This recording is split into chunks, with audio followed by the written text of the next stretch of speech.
एक गांव में पिता और पुत्र अपने परिवार के साथ रहता थे और वह दोनों बहुत खुश थे। एक दिन वे अपने घर पे जवान बाप अपने छोटे पुत्र को पास में लिए बैठा था। अब कहीं से उड़कर एक चिद्दिया उसके सामने आकर बैठ गई। पुत्र ने पिता से पूछा, यह क्या है? पिता, चिद्दिया है। पुत्र ने फिर पूछा, ये क्या है? पिता ने फिर कहा, ये चिट्ठिया है। पुत्र बार बार पूछता था, क्या है? पिता स्नेह से बार बार कहता था, चिट्ठिया है।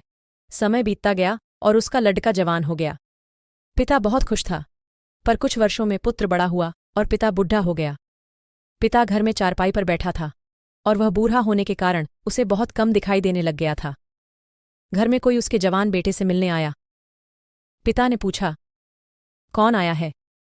पुत्र ने नाम बता दिया। थोड़ी देर में कोई और आया और पिता ने फिर पूछा। इस बार उसका पुत्र गुस्से से झल्लाकर। पुत्र ने कहा, आप चुपचाप पढ़े क्यों नहीं रहते? आपको कुछ करना धरना तो है नहीं? कौन आया है कौन गया, ये टाई टाई दिन भर क्यों लगाए रहते हैं? पिता ने लंबी सांस खींची, हाथ से सिर पकड़ा।